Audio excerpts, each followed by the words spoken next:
ആദ്യത്തെ ദിവസം ഷൂട്ടിന് വന്നിട്ട് എൻ്റെ അടുത്ത് പറഞ്ഞു, സാർ എനിക്ക് അങ്ങേ ഒരു ക്ലോസപ്പ് എടുക്കില്ല സാർ. അപ്പം ഞാൻ വിചാരിച്ചു ഞാൻ വല്ലതും മിസ്സായതാണോ എന്ന് വിചാരിച്ചു. ലാൽ സാറും ജീവയ്ക്കുള്ള സമയത്ത് ഞാൻ അങ്ങനെ ആലോചിച്ച് നോക്കി, ഇല്ല അങ്ങ് തേവയില്ലേ ഉങ്ക ക്ലോസപ്പ് എന്ന്.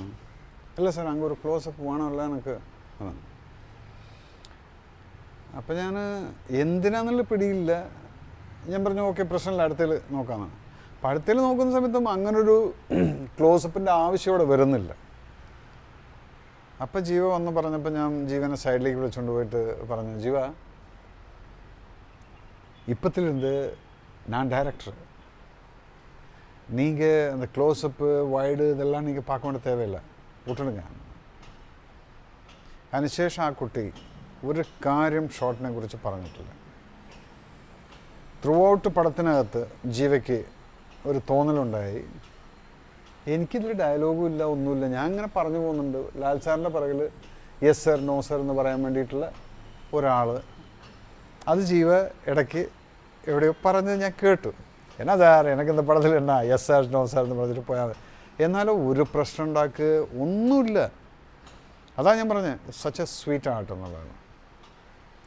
അത് കഴിഞ്ഞ് പടം കഴിഞ്ഞ് ജീവ ഡബ്ബിങ്ങിനാണ്. അപ്പോൾ ഞാൻ ഡബ്ബിങ് നടക്കുന്ന സമയത്ത് ഞാൻ പറഞ്ഞു, ക്ലൈമാക്സിലെത്തുന്ന സമയത്ത് മാത്രം എന്നെ വിളിച്ചാൽ മതി, ബാക്കി തമിഴിൻ്റെ അസോസിയേറ്റ്സ് ഉണ്ട്, അവർ ബാല നീ പാത്തുങ്ങ. അപ്പോൾ ജീവ കൂളായിട്ട് ഒരു ദിവസത്തിനകത്ത് അതെല്ലാം തീർത്ത് കഴിഞ്ഞിട്ട് പറഞ്ഞു, നാളെ അപ്പം എൻ്റെ അടുത്ത് പറഞ്ഞു, സാർ നാളെ എന്താ ക്ലൈമാക്സിൽ ഏറെ പോരാന്ന്. അപ്പോൾ ഞാൻ വരാം. അങ്ങനെ അതിന് മുമ്പ് വേറൊരു ഡയലോഗുള്ളൊരു സ്ഥലം ശ്വേതാമേനോനായിട്ട് ഉടക്കുന്നത്, സന്തോഷ് ജോഗി മരിച്ചു പോകുന്നു ആ സമയത്ത്. ആ ഡയലോഗും ഞാൻ ഒന്നുകൂടെ കേൾക്കട്ടെ എന്ന് കേട്ടപ്പം ഐ വാസ് നോട്ട് ഹാപ്പി. ഞാൻ എൻ്റെ ഇഷ്ടത്തിന് ഞാൻ പിന്നെ ജീവ ഇത് ഒരു വാട്ടി പണ്ണമെന്ന്. അപ്പോൾ 9 മണിക്ക് ജീവ കയറി വന്നിട്ട് പറഞ്ഞു, എന്നാ സാർ ആരംഭിച്ചില്ലാമാ, 1 മണി നേരം ഇപ്പം മുടിച്ചിട്ട് പോയിടലാം സാർ. ശരി എന്നാണ് വന്നിരുന്ന് ആ ഡബ്ബിങ് ക്ലൈമാക്സിൽ ജീവൻ മരിക്കുന്നതും സാറെന്നും പറഞ്ഞ് വന്ന് വീഴുന്നതും, അവിടുന്ന് ജീവയുടെ കത്ത് വായിക്കുന്നതും, ജീവൻ മരിക്കുന്നതിന് മുന്നേ പറയുന്ന ഡയലോഗും, ആകെ 4-5 ബിറ്റേ ഉള്ളൂ. ഇത് ഡബ്ബിങ് തുടങ്ങിയിട്ട് രാത്രി 9 മണി വരെ പോയി. ഞാൻ സാറ്റിസ്ഫൈഡ് അല്ല. ജീവ ഉച്ചയ്ക്ക് സാപ്പാടിന് വീട്ടിൽ ചെല്ലാന്ന് പറഞ്ഞാണ് പോയിട്ടില്ല.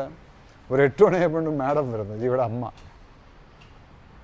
என்ன டைரக்டர் சார் காலையில் பையன் 1 மணி நேரம்னு சொல்லிட்டு வந்தேன், இது வரைக்கும் திருப்பி வரவே இல்லையே, அதனால தான் பார்த்துடலாம்னு சொல்லிட்டு വന്നിരിക്കുന്നു. ജീവനാണെങ്കിൽ ഞാൻ പുറത്തേക്ക് വിട്ടിട്ടുമില്ല, ചാപ്പാടൊക്കെ അവിടെ തന്നെ കൊടുത്തിട്ട് നിർത്തിയിരിക്കുകയാണ്. അപ്പോൾ ഓക്കെ ടേക്കോട്ടെ കാണിക്കൂല. ഈ ഒന്നും പറഞ്ഞില്ല കേട്ടാ, ഇങ്ങനെ പോകണ്ട. അപ്പോൾ എനിക്കന്ന് ചിക്കൻ കുണി അടിച്ചിട്ട് 4-ാമത്തെ 5-ാമത്തെ ദിവസമാണ്. ജനറലി ആൾക്കാർ 8 ദിവസമൊന്നും വീട്ടിൽ നിന്ന് ഇറങ്ങില്ല. ഞാൻ ഡബ് ചെയ്തുകൊണ്ടിരിക്കുകയാണ് ഒരു ബ്ലാങ്കറ്റൊക്കെ ഇട്ട് പോസിച്ചിട്ട്. അപ്പോൾ ജീവിക്ക് മനസ്സിലായി ഇത്രയും സ്ട്രഗിൾ എടുത്തിലൂടെ വന്നിരിക്കുന്നുണ്ട് എന്നും പറഞ്ഞു. അങ്ങനെ ഒരു 9 മണിയായപ്പോൾ ഇത് കഴിഞ്ഞപ്പോൾ ഞാൻ പറഞ്ഞു, മാഡം ഇരിക്കൂ, ജീവ ഉക്കാറ്, ഫുൾ റിവാൻഡ് ചെയ്തിട്ട് സ്റ്റാർട്ടിങ് തൊട്ടിട്ട് നമ്മളിപ്പോൾ ഡബ് ചെയ്തിട്ടുള്ള ഇട്ട് കാണിച്ചു കൊടുക്കുന്നു. ഫുള്ളിരുന്ന് കണ്ട് ഞങ്ങൾ നോക്കുമ്പോൾ ജീവ ഇരുന്ന് കരയാണ്, കണ്ണെന്ന് വെള്ളം വരുന്നു. അവൻ അമ്മ ഇരുന്ന് കരയുന്നു. അപ്പോൾ എനിക്ക് സന്തോഷമായി. കാരണം ഈ കുട്ടി എനിക്കൊന്നുമില്ല ഈ പടത്തിലെന്ന് പറഞ്ഞിട്ട് പോയിട്ടുള്ള ആൾ ഇത്രയും ഫീൽ ചെയ്തല്ലോ എന്ന് പറഞ്ഞ്. അങ്ങനെ ഞാൻ ലൈറ്റ് ഓൺ ചെയ്ത സമയത്ത് ജീവ എന്നെ നോക്കണം. നോക്കിയിട്ട് വന്നൊരു കാലം പിടിച്ചിട്ട്, സാർ മன்னிச்சிருங்க സാർ, ഉങ്ങളെ പറ്റി തപ്പാണ് ഞാൻ പേശിരിക്കുക.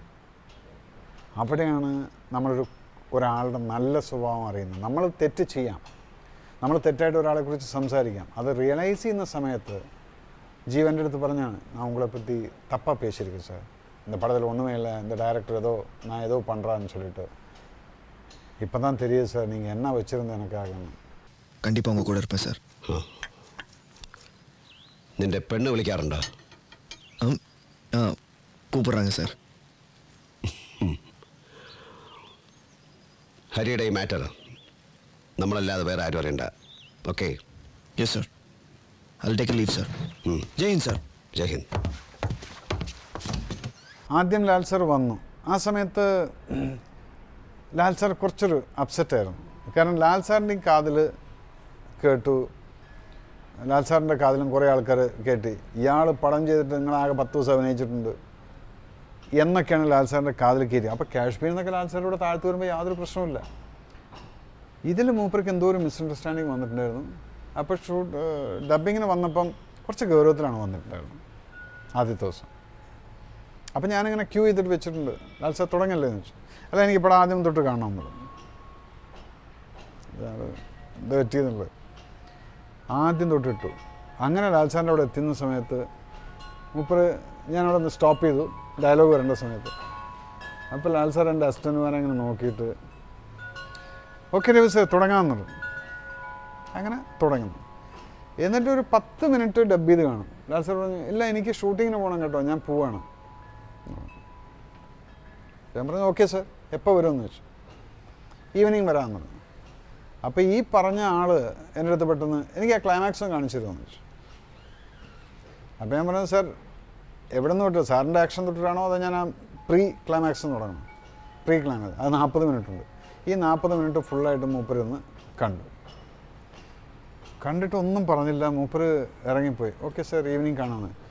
ഈവനിങ് ലാൽ സാർ വരുന്നത് ലാൽ സാറിൻ്റെ ഒരു 10-15 ഫ്രണ്ട്സ്, അതിനകത്ത് MA ബേബി സാറുണ്ട്, അന്നത്തെ മന്ത്രിയായിരുന്നു, കുറേ ക്ലോസ് ഫ്രണ്ട്സും എല്ലാം കൂടെ ആയിട്ടാണ് ഡബ്ബിങ് സ്റ്റുഡിയോയിൽ വരുന്നത്. ഞാൻ ചോദിച്ചു ഇതെന്ത് രവി സാർ നമുക്ക് ആ ക്ലൈമാക്സ് ഒന്ന് കാണിച്ചു കൊടുക്കാം.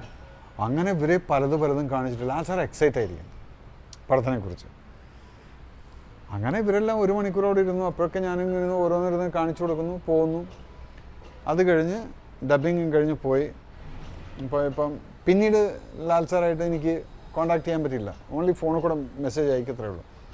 ഞാൻ അഫ്ഗാനിസ്ഥാനിൽ പോകുന്നു, മറ്റേ ഷൂട്ട് ചെയ്യുന്നു, ഇതെല്ലാം ഞാൻ മെസ്സേജ് കൂടെ മാത്രം, സംസാരമില്ല.